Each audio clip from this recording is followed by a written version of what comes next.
Hello friends, welcome to my channel. আশা করি আপনারা সবাই ভালো আছেন। আজকে আমি আপনাদের সাথে আর একটা রেসিপি শেয়ার করব। আমি আজকে রান্না করব ঢ্যাঁড়স ভাজি। প্রথমে আমি ঢ্যাঁড়সগুলো সুন্দর করে ধুয়ে কেটে নিয়েছি, সাথে নিয়েছি পেঁয়াজ কুচি এবং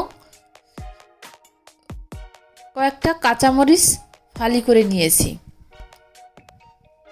প্রথমে আমি কড়াইয়ে তেল দিয়ে দেব। তেল গরম হলে এর ভিতরে আমি গোটা জিরা দিয়ে দেব।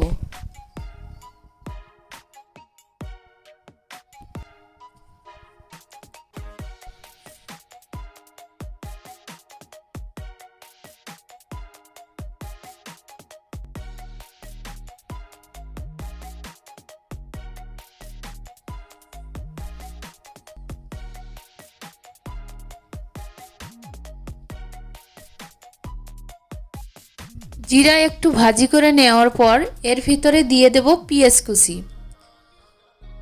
পেঁয়াজটাকে আমি সুন্দর করে ভেজে নেব, একটু লাল লাল করে।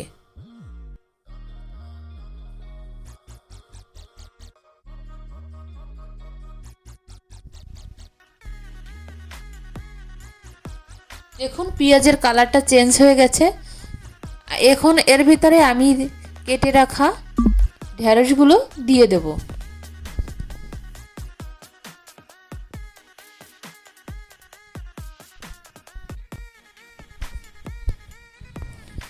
ঢ্যাঁড়সগুলো দেওয়ার পরে নেড়ে চেড়ে আমি এর ভেতরে দিয়ে দেব হলুদের গুঁড়া এবং পরিমাণ মতো লবণ।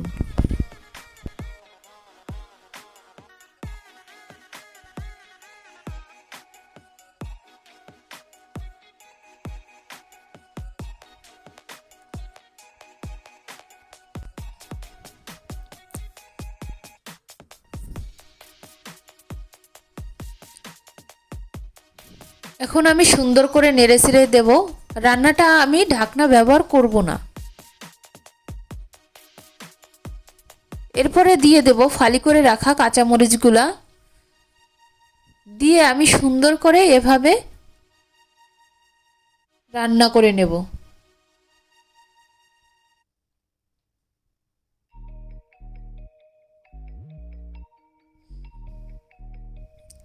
বন্ধুরা, আমার ভিডিওটা যদি আপনাদের ভালো লাগে তাহলে অবশ্যই আমার চ্যানেলটি সাবস্ক্রাইব করবেন এবং একটা লাইক দিয়ে অবশ্যই আমার পাশে থাকবেন। দেখুন সব ঢ্যাঁড়সগুলো নরম হয়ে গেছে। এখন আমি আপনাদের পরিবেশন করে দেখিয়ে দেব। ঢাকনা না দেওয়ার জন্য ঢ্যাঁড়সগুলো একদম একটা সবুজ ভাব রয়েছে এবং দেখতেও সুন্দর হয়েছে।